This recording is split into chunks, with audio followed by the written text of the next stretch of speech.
17 October 1944, Aachen. Veteran American troops advancing on the ancient city of Charlemagne have encountered a new military force unique to the Third Reich. They are the Volkssturm, or People's Storm. Home militia units made up of men who are too young, old, or physically unfit for frontline service. Even members of the Hitler Youth are encouraged to take part under the supervision of local party officials. Decreed by the Führer in September and implemented by the Reichscommissioner for Total War Commitment, Joseph Goebbels, the creation of the Volkssturm coincided with a complete manpower mobilization in Germany. Now, as its skilled workers march off to war, the Reich must rely more on slave labor from countries like Poland, France, and Holland to keep its factories running.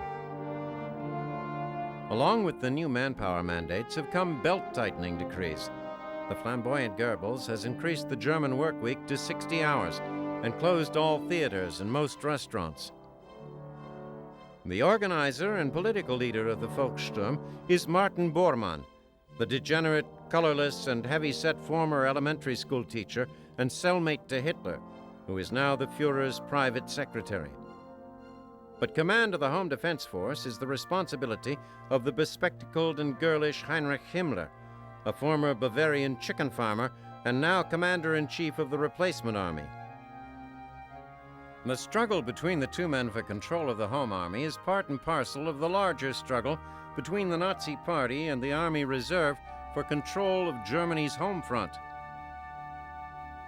Himmler has ordered the new conscripts be trained by the infamous stormtroopers of the Sturmabteilung, or SA, and the National Socialist Motor Corps. For the most part, what is available to them is from stocks of older arms captured in enemy countries, and some of the more modern Panzerfaust anti-tank weapons. Each man also is given identification papers and brassards with the illustrious title Deutscher Volkssturm Wehrmacht. Armed with this, and what little training they can be afforded, the men march into combat to fight alongside their army counterparts. Now, as the combat-hardened troops of Lieutenant General Courtney H. Hodges' First Army approach Aachen, they are expecting to be resisted by trained German troops. They are astonished to be met by what seems like a foolish attempt at defense by old men and boys. The Americans at first cannot bring themselves to fire on them, especially the children and teenagers of the Hitler Youth. They learn quickly that not only are the youths of the Volkssturm capable of great acts of gallantry, but in many cases their fanaticism rivals that of the most hardened SS troopers. Hodges orders Major General Leland S. Hobbs' 30th Division, the Old Hickory Division, to attack the city from the north. From the south, Major General Clarence R. Hubner's experienced 1st Division, the Big Red One, moves into position to complete the American pincers movement. While Aachen is no Munich or Nuremberg, it is an ancient city rich in history and symbolism. It is the first major German fortress to face destruction at the hands of Allied armies, and Hodges knows its capture will be a terrible psychological blow to the Reich. The commander of the German garrison at Aachen knows it too. He has at his disposal about 12,000 men of the Volkssturm and associated army units. Additionally, unbeknownst to the Americans, he has received word from General Field Marshal Gerd von Rundstedt that the 1st SS Panzer Corps and its 2 divisions, the 116th Panzer and 3rd Panzer Grenadier, another 22,500 men, are on their way to help turn back the Yanks. But the help is slow in coming, and the assault on the city already has begun, and it is up to the Volkssturm to hold it for now. In the north, the Old Hickory Division suddenly finds the going difficult. At first they had advanced quickly, but stiff German resistance closer to the town results in 2,000 U.S. casualties. Hobbs puts in a call for support, and the Allied Supreme Command sends him a handful of medium tanks from the Big Red One's bridgehead at the west wall. Armor makes the difference, and the assault pushes forward. Despite heavy casualties, they finally are able to link up with the 1st Division and complete the encirclement of Aachen. The battle immediately becomes house to house. At every entrance, a duel of hand grenades and heavy doses of machine gun fire. Slowly, the German defenders are either flushed out or killed. The Americans even have to contend with literally clearing out the sewers. Overlooked manholes become death traps when men bypass them in their zeal to advance. German soldiers and Volkssturm literally pop up and shoot the Americans in the back. Hand-to-hand combat is the norm for the gallant GIs, and soon the dead lay piled uncovered in the streets. The evacuation of the American wounded becomes another headache for Hübner. Glass and rubble litter Aachen's streets, making it impossible for jeeps and trucks to carry out the casualties.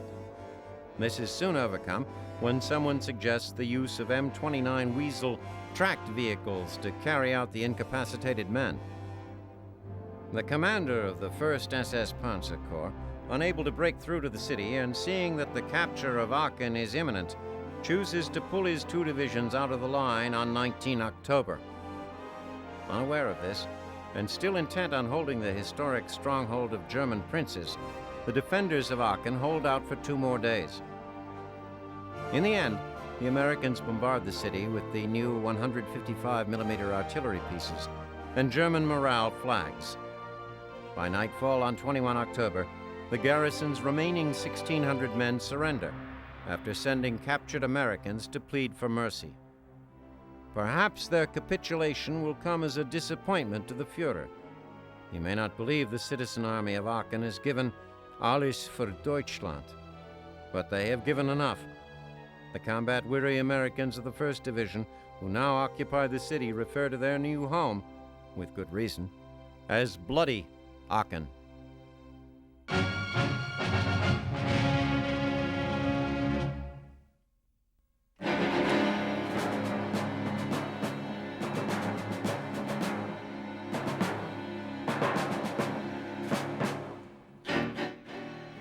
20 October 1944, Leyte. General Douglas MacArthur doesn't make promises lightly.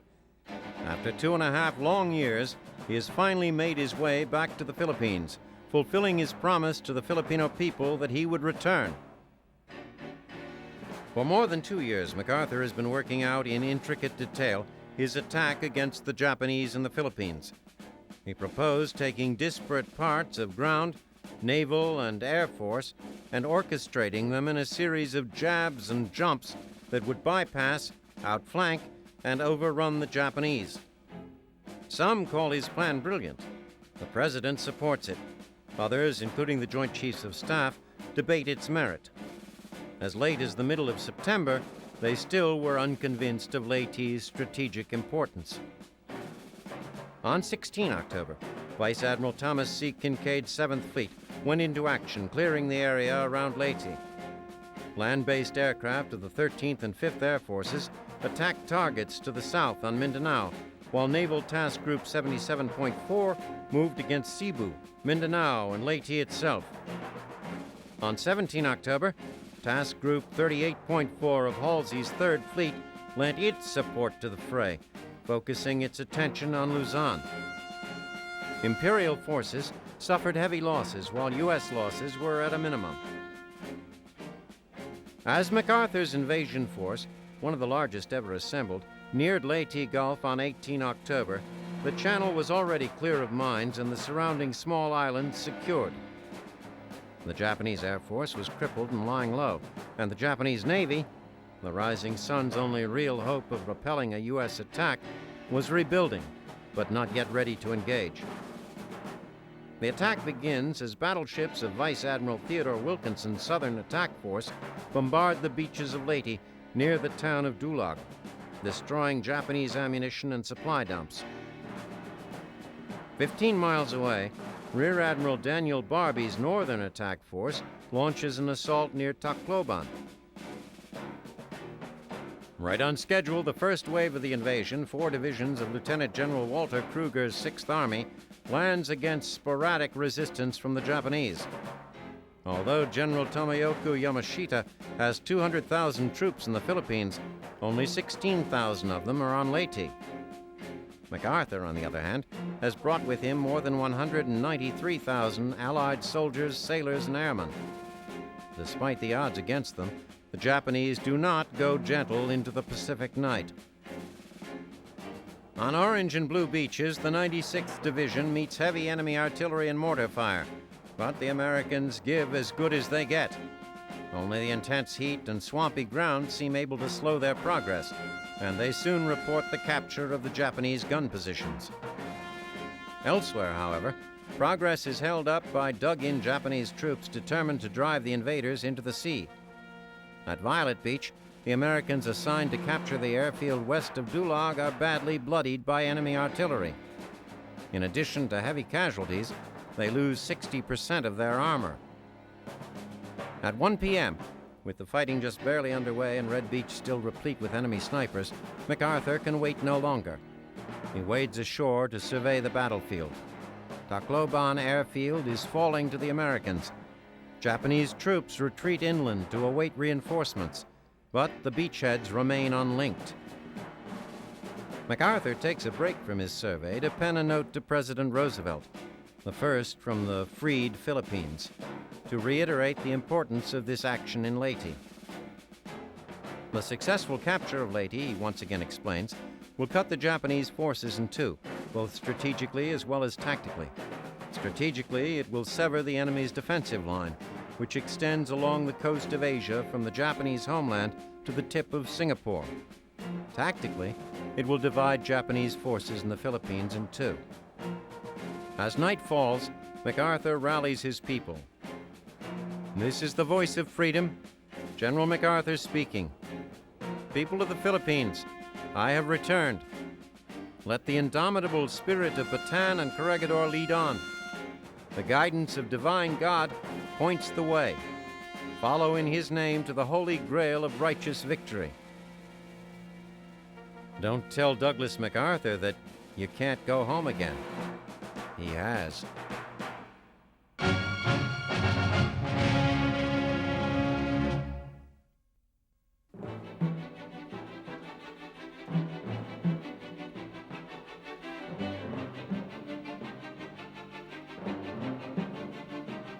October 1944, the Pacific. In the 2 years since its catastrophic defeat at the Battle of Midway, Japan's military fortunes have declined in the face of growing American military and industrial might. Commander of the Imperial Navy, Admiral Suemo Toyota, realizing that his outer defense ring has been irreversibly penetrated, carefully husbands the remnants of his naval strength in anticipation of the moment it will be committed wholesale to the defense of the home islands against the U.S. fleet. However, with the strategic initiative having passed to the Americans, any Japanese plan will be reactive. For Operation Shogo, they are forced to define, assess, and prioritize their empire based upon areas that cannot be allowed to fall. The sites chosen as decisive theaters of battle are the Philippines, Formosa, the Kurils, and the home island of Honshu. These four areas represent the wagers on which Japan will bet its remaining strength with one last throw of the dice. Show 1, the code indicating engagement in the Philippines, is relayed from the Army and Navy commands on the afternoon of 17 October. MacArthur has landed at Leyte, and there are no more tomorrows for which to save the fleet. Toyota's plan is, on the face of it, simple. What remains of the Imperial Japanese Navy is divided into four main forces. The Northern Force, under the command of Vice Admiral Jizaburo Ozawa and containing Japan's last four carriers, approaches the Philippines from the northeast, while Center Force, Southern Force 1 and Southern Force 2 sailed from the west to execute a pincer assault on the Americans in Leyte Gulf.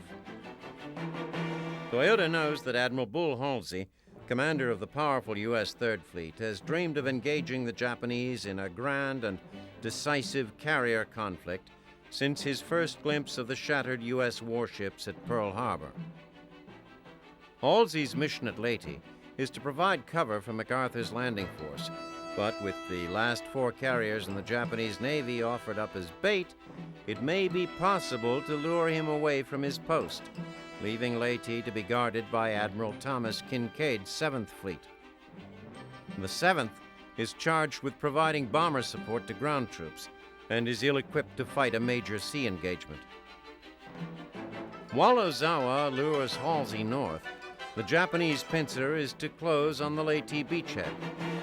The northern half of the pincer is Admiral Takeo Kurita's center force, which is to close on the 7th Fleet through the San Bernardino Strait. The two southern striking forces, under the command of Admirals Shogi Mishimura and Kiyohide Shima, are to rendezvous in the Mindanao Sea and sail through the Surigao Strait into Leyte Gulf. Without their naval guardians, the American ground troops in the Philippines will be stranded. The combined power of Japanese air, sea, and land forces will be free to smash the beachheads, bringing to a crushing end MacArthur's brief moment of glory.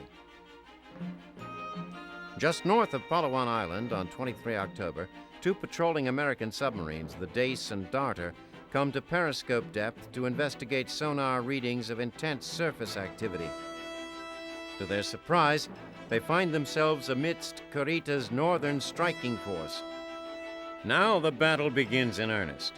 Halsey orders Task Force 38 to strike Kurita in the constricted waters of the Sibuyan Sea. Over the next 3.5 hours, American planes fly 260 sorties against center force. Their primary target is the super battleship Musashi, with its 400mm sheath of armor plating. Predictably, the planes at first seem to inflict little damage. Finally, the cumulative effect of 17 bombs and 19 torpedoes deals Musashi a mortal blow. By dusk, she heels over and founders. Admiral Kurita's staff now advises him that to proceed eastward is merely to offer up the remainder of the fleet as meat for the enemy. At first, Kurita is inclined to agree and orders a general retirement westward.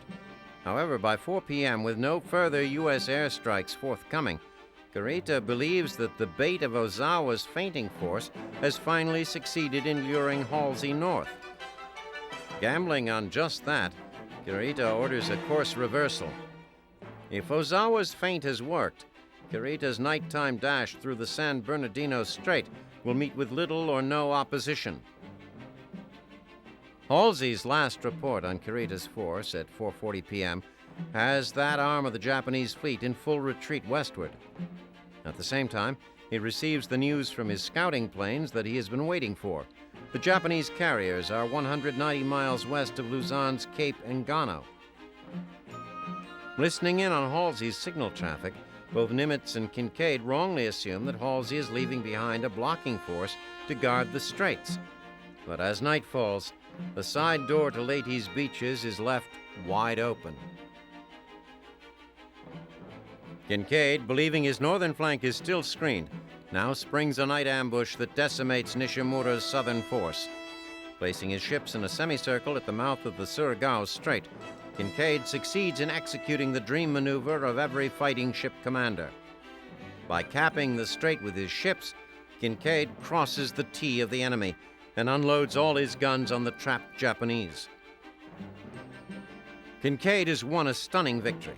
At the cost of 39 killed and 114 wounded, his 7th Fleet has sunk 17 of the 19 ships that sailed into the trap. There is no time for congratulations. Kincaid now receives shocking news from Task Group 77.4's commander, Rear Admiral Thomas Sprague, that he is engaging a large Japanese force. Sprague's group consists of only 6 escort carriers and 20 destroyers.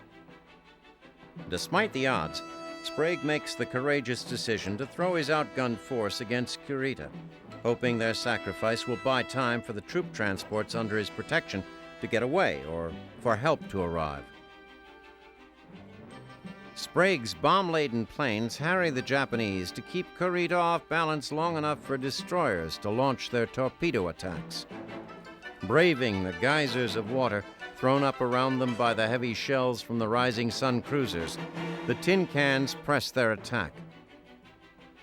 To the northeast, Admiral Halsey, realizing that his force cannot reach Leyte in time to be of help there, launches strikes against Ozawa's fainting force. Ozawa's flagship, the Zuikaku, the sole surviving carrier from the Pearl Harbor attack, is ablaze and badly listing. By the time he transfers his flag, his fleet is scattered, his battle lost. Ozawa can only hope that the sacrifice was not in vain. Back at Leyte, Sprague's battle is far from over. His remaining destroyers now launch near-suicidal attacks. 3 destroyers are sunk, but their sacrifice is rewarded. Kurita signals his battered ships to disengage and follow him north. As Halsey prepares to finish off Ozawa's force, he receives a communique from Nimitz at Pearl Harbor demanding to know the whereabouts of the task group that is supposed to be guarding the San Bernardino Strait. The implied criticism stings Halsey. After some deliberation, he turns his force around and heads for Leyte, leaving behind Admiral Mark Mitcher with a 3-carrier task group to pursue Ozawa. While Halsey is making for Leyte Gulf, Mitcher all but annihilates Ozawa's northern force. Arriving at Leyte, Halsey finds the greatest naval battle in history is over, and he has only deep regrets to show for it. The results of the Battle of Leyte Gulf speak for themselves. Of the 32 ships lost, 26 were Japanese. As an effective fighting force, the Imperial Japanese Navy no longer exists.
November 1944, Walcheren Island, situated at the northern tip of the Scheldt River estuary.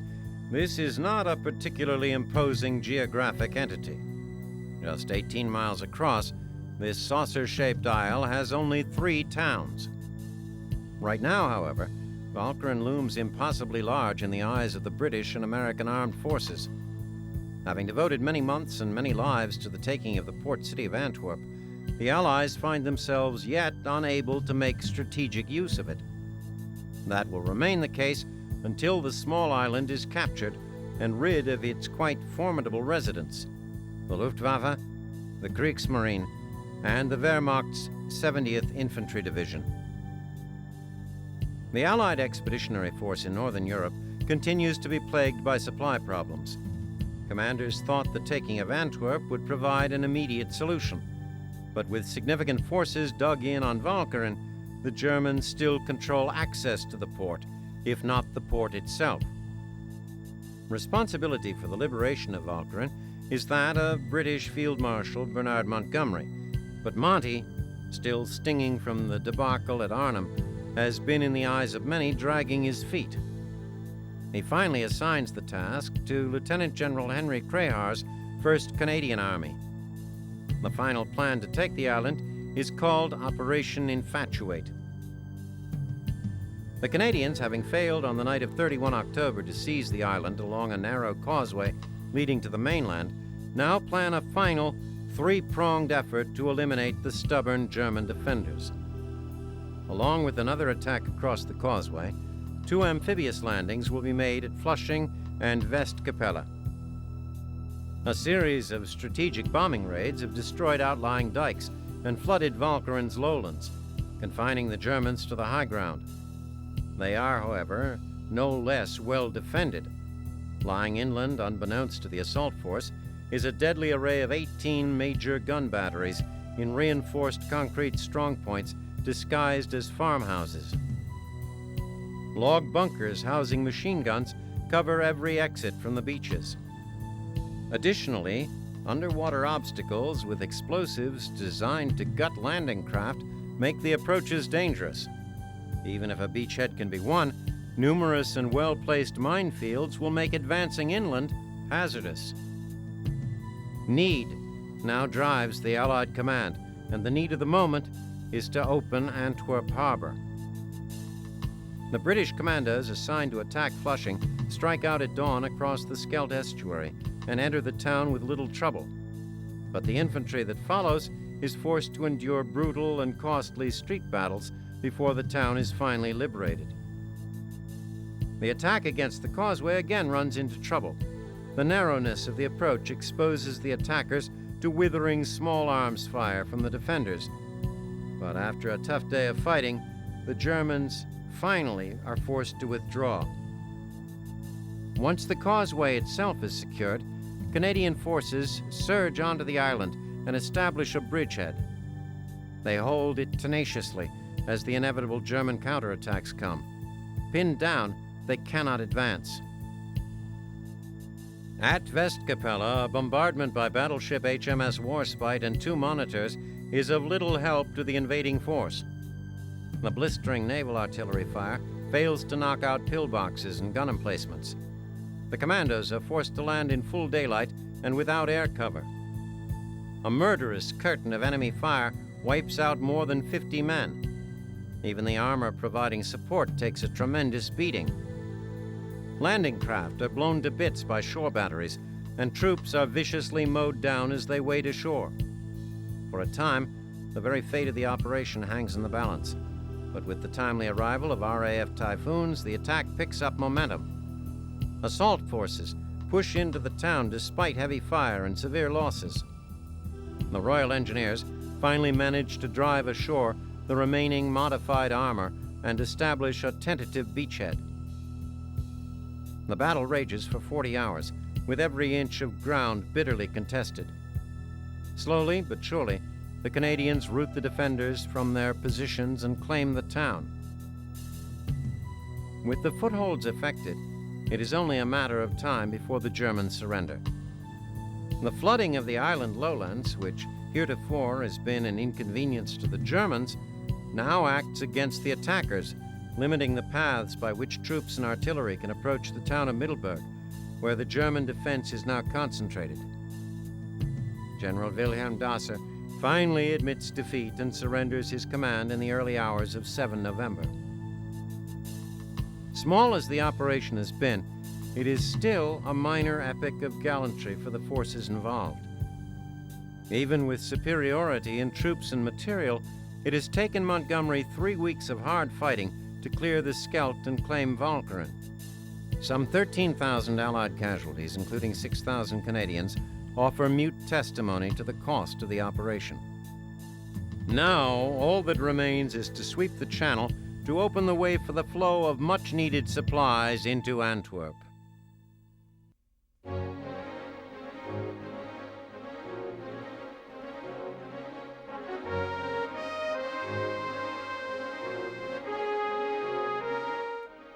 Early November 1944, Leyte. Despite the near-total destruction of the Imperial Navy off the Philippine coast, the Japanese High Command orders 14th Army Commander General Tomoyuki Yamashita to decide the fate of the Philippine campaign at Leyte instead of Luzon. Yamashita deploys his 35th Army to defend the island. Meanwhile, General Douglas MacArthur, having made good on his promise to return to the Philippines, prepares for the breakout phase of his campaign to win back the islands. MacArthur's troops have captured all 5 airfields in the area, and it now falls to his air commander, Lieutenant General George Kenney, to ensure that they are up and running in the shortest possible time. The task facing Kenney's engineers is indeed formidable. Trying to provide a hard surface for the runways, they lay down tons of steel matting, only to see it devoured by the swampy terrain. With the water table only 18 inches below the surface, their efforts resemble what one engineer called a thin slice of coral or metal laid upon a jello mold. But engagement of the enemy is imminent, and MacArthur needs his land-based air force operational now. 6th Army Commander General Walter Kruger informs the engineers at one such airstrip that unless they start laying gravel, they will be digging foxholes for their lives within 24 hours. The airstrips are quickly made serviceable. Meanwhile, a storm at sea batters the American fleet and keeps it from providing the long-range air support vitally needed by the GIs on Leyte. Some in the Japanese High Command are reminded of the original kamikaze, the so-called divine wind typhoon that saved the home island from attack centuries ago. They see the appearance of this storm as an omen that the American invasion will likewise be repelled. With air support drawn from every corner of the Philippines, the Japanese planners begin to move the vitally needed reinforcements to Leyte. By 11 December, Yamashita has brought the original garrison of 15,000 men up to a combat strength of 45,000 well-supplied and motivated troops. But not without grievous cost. Although it established local air superiority to the degree that it is bombing MacArthur's field headquarters daily, Japanese air power suffers from too many missions and too accurate anti-aircraft fire from American gunners. Their loss rate of 100 planes a week cannot long be sustained.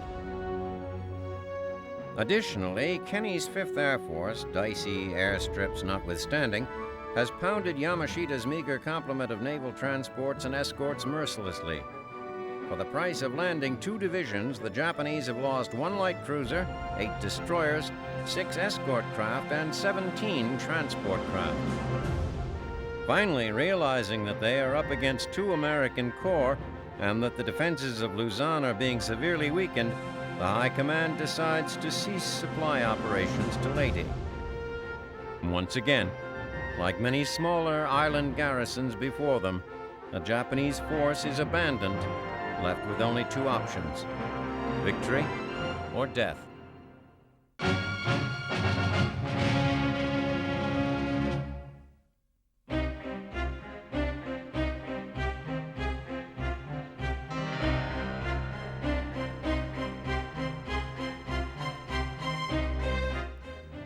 9 November 1944, Lorraine. Although the bulk of the Allies' efforts are directed toward clearing the desperately needed channel ports, 3rd Army, under its flamboyant commander, General George Patton, has its eyes fixed toward one objective: the German frontier. Although 3rd Army has had bridgeheads across the Moselle since September, the German Army still continues to defend as far forward as possible, slowing Patton's advance. During this time, 3rd Army has even weathered a counterattack by the reconstituted 5th Panzer Army. But that was before Patton's fuel ration was diverted to support Field Marshal Montgomery's Market Garden operation in Holland. Stripped of its mobility, 3rd Army has been forced to lay siege to the fortress city of Metz and attempt to reduce it by storm. However, even with the battle for Metz still raging, Patton is making plans for the resumption of 3rd Army's drive on the Rhine. On paper, the disparity between Patton's forces and the Germans is overwhelming. Numbering well over 250,000 men and enjoying complete air superiority, the 3rd Army's morale is high. Opposing them is the German 1st Army, barely 86,000 troops of questionable morale, some in ad hoc formations. What's more important, these formations are spread over a 75-mile front with only 2nd Panzer Division's 67 tanks in reserve. Patton has only to repeat his winning strategy of massing his forces at breakthrough points to accomplish his goal of reaching the Rhine. It is late in the campaigning season, and the unremitting rains of October have continued on into November. Now, what Napoleon called the 5th element of war, mud, turns every unpaved surface into a morass. The weather prompts Major Generals Robert Grow and Mantonetti, commanders of the 6th Armored Division and 12 Corps respectively, to visit Patton on the eve of the attack. Both generals plead for a postponement. Patton hears them out and then asks, "Would either of you care to make a recommendation as to your successor?" After showing them battle maps and explaining what they are to do, Patton dismisses the two re-motivated commanders to carry out his orders. Later, the general remarks that he has always believed there are more tired divisional commanders than there are tired divisions. With geographic and climatic realities taking a back seat to his desire to breach the German frontier, Patton launches his attack on time. In a downpour and supported by 22,000 artillery rounds, Eddy's 12th Corps infantry divisions all gain their objectives on a 30-mile front. But the going has been arduous. Even when the opportunity came to deploy his armor, the combination of mud and enemy minefields reduced their advances to a crawl. While 12th Corps is attacking across the Moselle, Major General Walton Walker's 20th Corps attempts to envelop Metz. But Walker's opponent, SS General Hermann Priess, is a clever tactician. He foils Walker's attempts for more than a week before 20th Corps finally succeeds in breaking into the suburbs around Metz. The grim, bloody task of house-to-house fighting begins. The vigor and dash that has up to now been the hallmark of Third Army in general, and Patton in particular, has suffered from the enforced stagnation placed on it. And now its dynamic commander is unwilling to alter his tactics to accommodate military and climatic realities. The Lorraine phase of Patton's drive becomes its low point. By spreading his troops across a broad front, Patton plays directly to the German defenders' paltry strength.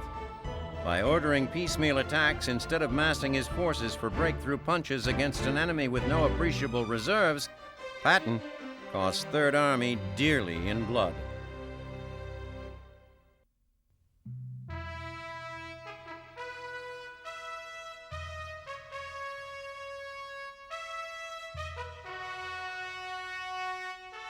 November 1944, Tromsøfjord, Norway. The introduction and successful use of the new tall boy bomb has brought British ingenuity back to the forefront of the war. Sir Barnes Wallis, chief engineer for the British Vickers Aircraft Company and designer of the Wellington bomber, created the RAF's newest weapon. Wallis already is known to many as the inventor of the famous bouncing bombs, which were dropped by British Lancaster bombers in a daring raid on Germany's Ruhr River dams. The tall boy is 6 tons of massive destruction. Manufactured in southern England, this awesome weapon drops to the earth faster than the speed of sound, in part because its specially designed fins make it spin, stabilizing it like a gyroscope.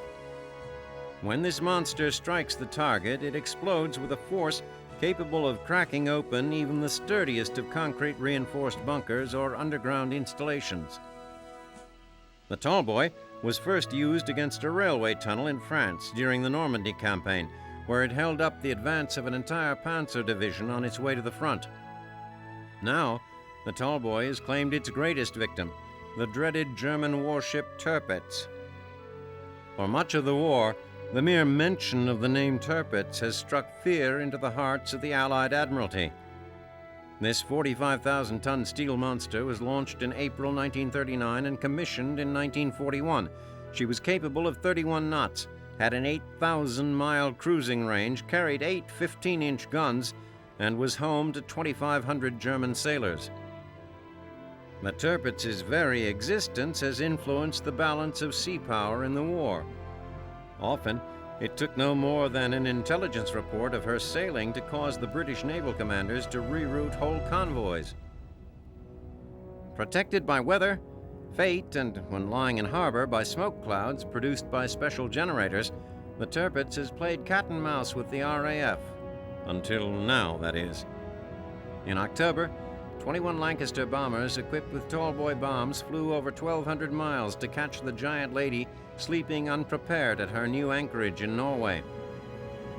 2 near misses and 1 direct hit shook the mighty juggernaut. Within an instant, the 6-ton bombs had done their job. A 100-foot gash was ripped in Tirpitz's hull. As water poured into the listing ship, fire reached her magazines, and she exploded in a whirlwind of flame and death. More than 1,000 of her crew went down with her, and only debris and smoke were left to mark her passing. Tirpitz, mightiest of battleships, is gone. Thanks to Barnes' tall-boy bomb, British sailors can sleep a little safer in their bunks.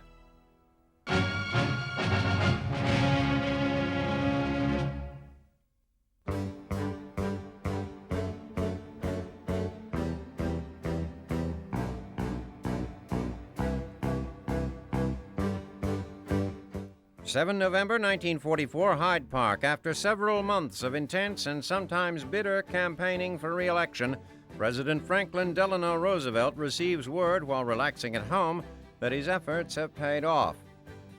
The American people have returned him to the Oval Office for an unprecedented fourth term.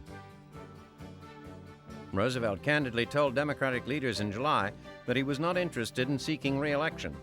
Nevertheless, he accepted the bid of his party, conceding, "If the people command me to continue in this office and in this war, I have as little right to withdraw as a soldier has to leave his post in the line." Running against New York Governor Thomas E. Dewey, FDR wins, if not hands down, at least decisively, with over 53% of the popular vote and 432 electoral votes. Dewey receives 46% and 99 electoral votes. Not surprisingly, a large number of the absentee ballots cast by the boys in uniform go to their commander-in-chief. The president and his running mate, Senator Harry S. Truman of Missouri, ran on a platform of winning the war and building a prosperous post-war economy.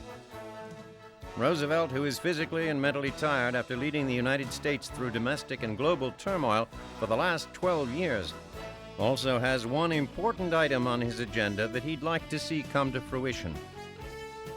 He is as wed to the idea of forming a United Nations organization to secure world peace as Woodrow Wilson was to forming the League of Nations after the Great War. FDR knew that re-election was the only way to ensure that his post-war dream would become a reality. Republican challenger Dewey, an efficient, hard-working, and honest man, fought corruption in New York as district attorney before becoming governor, but he offered Americans little in the way of change. Dewey condemned what he called the administration's inefficiency, waste, excessive centralization, and destruction of private enterprise. At the same time, however, he vowed to strengthen Roosevelt's labor, Social Security, and agricultural programs. All things considered, Dewey really never had a chance. The Allies are pushing their way across Europe, and General Douglas MacArthur has just made good on his promise to return to the Philippines. A president as charismatic as Roosevelt, leading his nation to ultimate victory over the forces of evil, could not easily be defeated. The American people came to this dance with Roosevelt. Now it appears they plan to leave with him when it's over. Still, speculation about the president's health persists. In pictures, he appears pallid, his eyes dark, sunken, but FDR's personal physician vows that the president is perfectly okay. The good doctor further suggests that any stories to the contrary are purely political, designed only to cast doubt on Roosevelt's ability to serve another 4 years. Roosevelt's demonstrated stamina speaks for itself. It would have been almost inconceivable for a man who wasn't in excellent health to conduct a campaign as physically demanding as his.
28 November 1944, Belgium. The first 3 Allied ships have arrived at the newly opened port of Antwerp. Since 4 September, when the British 11th Armored Division first entered this strategically important city, Allied combat and engineering units have worked round the clock to secure and clear its environs, and to rebuild and reopen its massive seaport. It has taken the combined efforts of American and British port construction units to undo the damage done by Allied artillery in the liberation of Antwerp, and by the Nazis themselves as they retreated. As reclamation work began, bewildered engineers discovered the Germans had dumped tons of concrete debris into quaysides and berths, and removed more than 35 miles of railway track and 200 railway crossings. In a matter of weeks, however, as Allied troops cleared the Scheldt River estuary and captured Walcheren Island at the head of the channel, the engineering units cleared 219 of the port's 242 berths, restored its 600 cranes, and repaired all of its key bridges. Clearing the channel for sea traffic was somewhat more difficult. The British Admiralty deployed 2 minesweeping details to the task. The retreating Germans had left 3 types of mines in Antwerp harbor. Moored mines explode against a ship's hull on contact. Ground mines lie on the bottom and explode when they come into contact with a ship's magnetic field, or, in the case of the acoustic type, when they detect noise from its propellers. The Royal Navy devised a number of solutions to the problem, including the Oropesa minesweeper, patterned after the trawling devices of commercial fishermen. These incredibly simple devices cut the cables of moored mines from below, allowing them to float to the surface, where they are detonated harmlessly. To dispatch ground mines, the ingenious British drag electrical cables through the water, activating the magnetic firing mechanisms. And acoustic mines are exploded, from a safe distance, by minesweeping boats using electronic hammers to send vibrations through the water. If these measures fail, the engineers achieve the same effect by simply tossing hand grenades into the water. Between 4 November and 26 November, the British minesweepers swept or detonated 229 bottom mines and 38 moored mines, and the channel was declared safe for operations. Though the channel has been opened to traffic, the port itself remains vulnerable to German attacks. Insidious V-weapons rain down from the sky. More than 300 V-1s and V-2s have pummeled the port and city with devastating force, leaving 3,000 dead and 12,000 wounded, mostly civilians. To combat the buzz bombs, British and American forces array more than 300 heavy anti-aircraft guns around the city, providing civilian and military personnel in the area at least a small measure of security. In the interest of streamlining harbor operations, Ike opts against a joint command structure and hands control of the new Allied port to the British. No one on the American side is complaining. Now that the Allies control Antwerp, troops at the Western Front will begin receiving fresh supplies almost immediately, and the drive to Berlin can begin anew.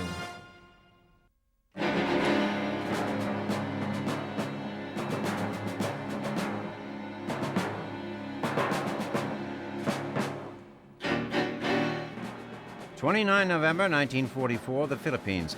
Fighting continues on the island of Leyte more than a month after U.S. troops first arrived on the beaches near Tacloban and Dulag. It has been tough going for American ground forces. They face ever-increasing resistance from an ever-growing Japanese presence on the island. No one, including General Tomoyuki Yamashita, head of Philippine Defense, really understands why Imperial General Headquarters has decided to make a stand on Leyte. A U.S. invasion of Luzon is inevitable, but rather than concentrate forces there, Field Marshal Hisaishi Terauchi, Supreme Commander of the Japanese Southern Army, has stripped Luzon of its defenses in order to fight a futile battle on the southern island. When the Allies arrived on Leyte, only 16,000 enemy troops occupied the island. Now, Though a rout of the Japanese Navy in the Battle of Leyte Gulf has given the U.S. at least theoretical control of the surrounding waters, the Emperor's army has managed to increase its strength here to 55,000 men. Many of the Japanese reinforcements have come ashore at the naturally protected Ormoc Bay on Leyte's southwestern coast, a point of entry the U.S. wants to close. Once on the island, the enemy has dug in well. U.S. troops paid a heavy price in casualties before finally breaking the defenses at Breakneck Ridge, near the northern coastal town of Carigara. Now, both sides are bogged down in heavy fighting near the inland towns of Burawain and Buri. U.S. forces moving toward the port town of Ormoc from the north and from the south around Bay have had their progress stalled by the Japanese as well. The Imperial Command has its sights set on recapturing vital airfields from the Americans. Its troops almost succeed at Burawain Field with a force of 40 aircraft and 250 paratroopers. While the U.S. ground operations on Leyte sputter, its offensives on the seas have been more productive.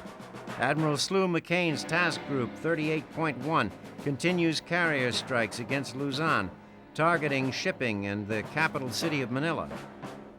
The Flat Tops have sunk 3 cruisers and several other vessels, while the Hellcats and Avengers, launched from their decks, have caught many Japanese aircraft on the ground and destroyed them before they ever had a chance to fight.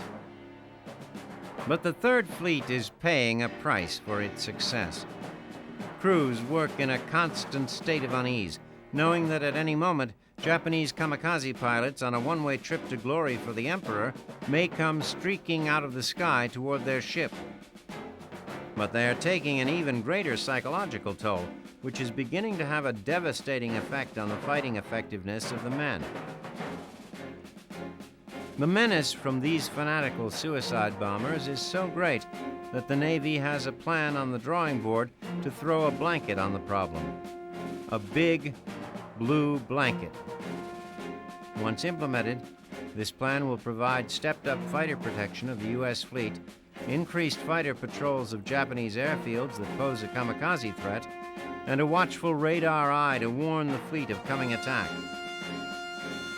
Their ferocious stand on Leyte notwithstanding, it now seems only a matter of time before the Japanese forces in the Philippines run out of weapons to throw at the determined and ingenious Yanks.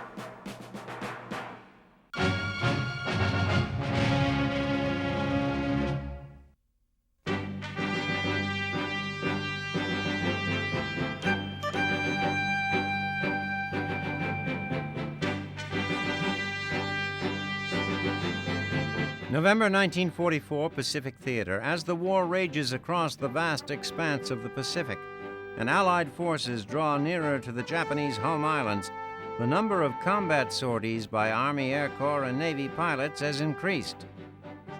So has the number of pilots shot down. Many of these pilots, like Lieutenant J.G. George Bush, the Navy's youngest commissioned pilot, have been saved from certain death by a U.S. submarine popping to the surface and plucking them from the water.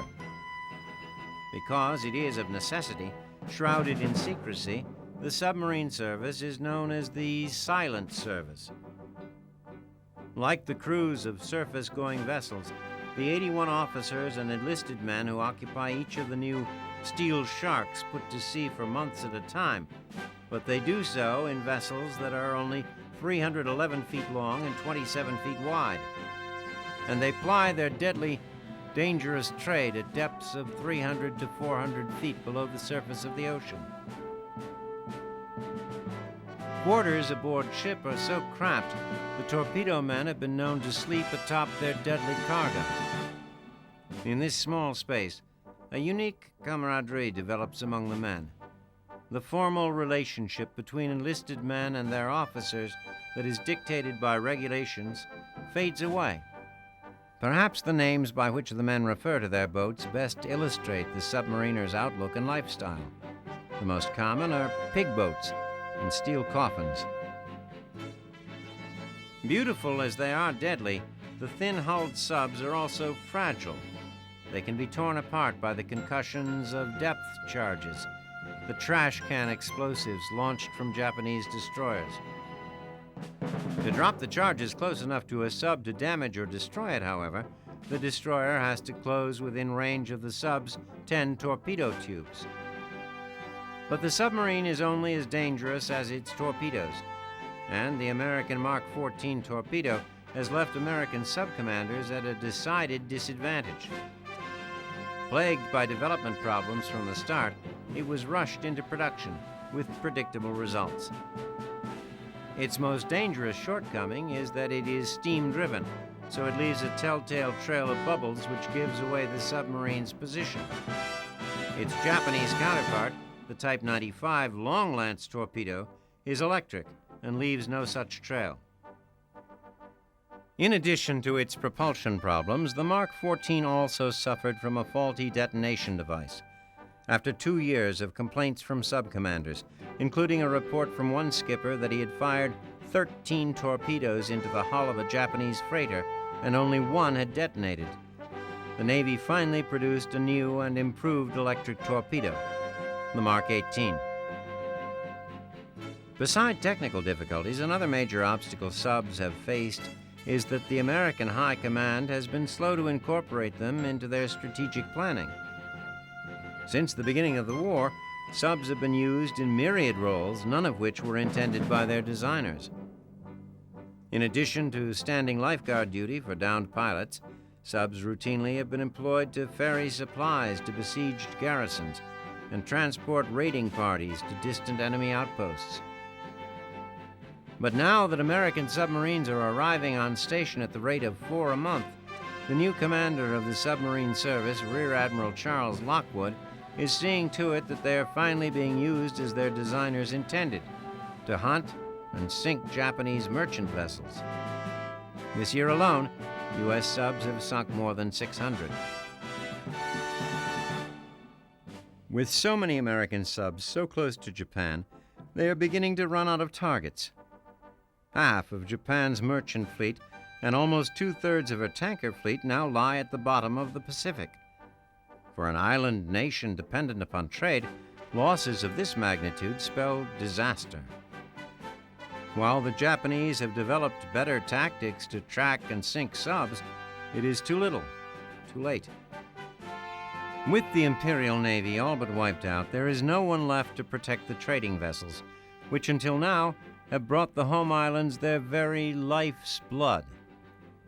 That blood is now in the water, and the steel sharks of the silent service are in a feeding frenzy.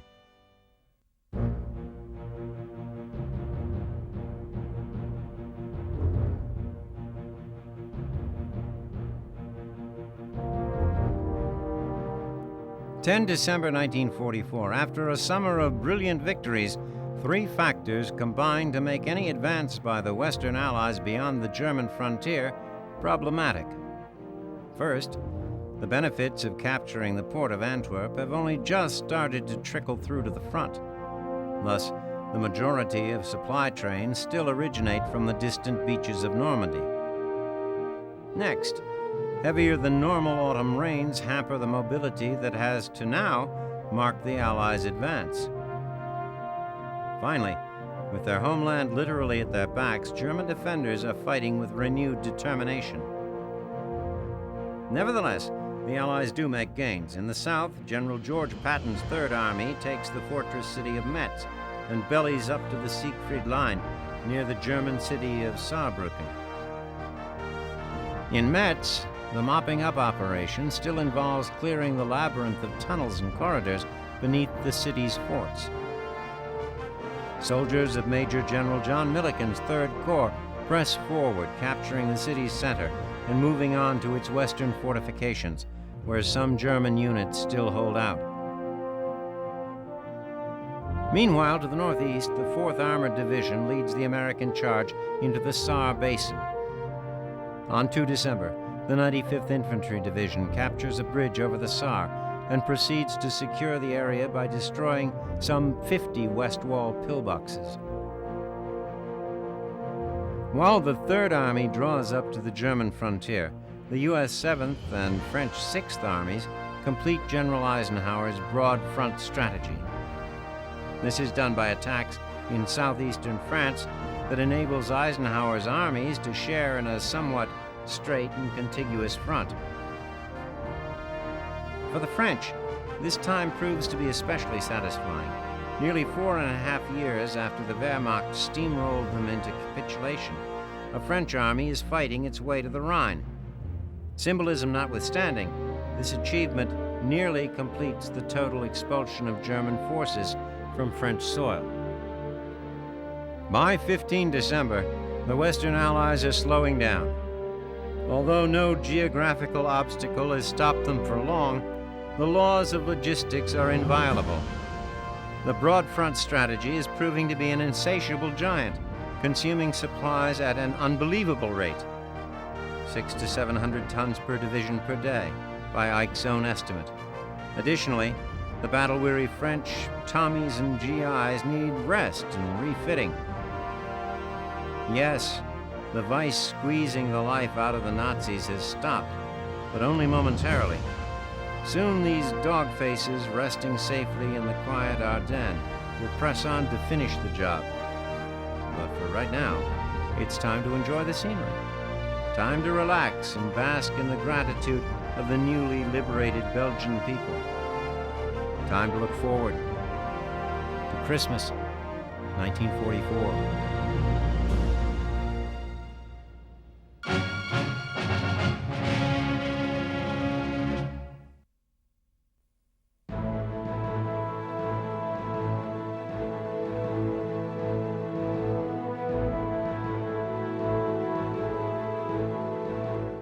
9 December 1944, England. The tenor of the war is changing with each new Allied advance across the Rhineland.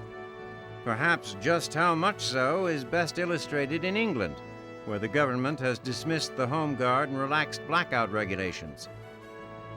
With the first rumblings of war, local men across England who were either too old or too young to join the military gathered spontaneously in local militias. They vowed to defend their homes from the enemy should he be bold enough to invade English soil. These local defense volunteers received official sanction in May of 1940, when then Secretary of State for War Anthony Eden announced the formation of a citizen army. At the urging of new Prime Minister Winston Churchill, this army became known as the Home Guard. Home Guard members crossed all class and occupational lines. They donned the British khaki uniform. They trained, as much as 48 hours a month, in the use of weapons they never seemed to have enough of. Often as not, they found themselves with regular Army cast-offs, or whatever they could scrounge from home. Many of their fellow countrymen questioned their credibility as soldiers. To Churchill, however, the Home Guard represented the British spirit, the determination to fight wherever necessary, on the beaches, in the fields, streets, and hills. Still, as the sanctity of British soil remained untried by German invasion, the Home Guard's job became less one of citizen soldier and more one of civil defense monitor. Their importance, however, should not be underestimated. During the terrifying days and nights when air raid sirens signaled inevitable destruction and loss of life, the Home Guard was there to scan the sky for German bombers, man anti-aircraft guns, and help rescue the wounded. They guarded bridges and coastlines, releasing countless regular soldiers to fight the enemy abroad. Often, they worked for days with no sleep at all, on duty for their country by night, toiling at regular jobs by day. Yet their resolve held. Important though it is, the dismissal of the Home Guard is probably less indicative of the progress of the war than the announcement that British officials have lessened blackout restrictions. Imposed in 1939 to prevent German bombers from having a beacon by which to identify English targets, full blackout is deemed no longer necessary. Gone are the terrifying days when German bombers filled the skies over England. Most of the airborne threat now is from unmanned rockets. Darkened streets are no defense against the randomness with which they wreak their destruction. New regulations recognize this fact and permit dim street lighting as long as it is no brighter than that of the moon. This is a relief to those who have lived for many years under the unforgiving, total darkness of the blackout. It is, one American journalist has noted, profound, terrifying, and impenetrable. Others have called it inhuman, and the complete and utter void that it has wrought on moonless nights has made many Britons loath to leave their houses. Things are different now. The approximation of moonlight will make streets friendlier and more navigable. So far, the relaxed regulations are in place, but the government has not implemented them. Britons wait anxiously for this welcome relief from what many consider to be the greatest hardship of the war. And with them wait people everywhere. For if the lights come on again in England, however dimly, it kindles hope for the day that they will again shine brightly all over the world.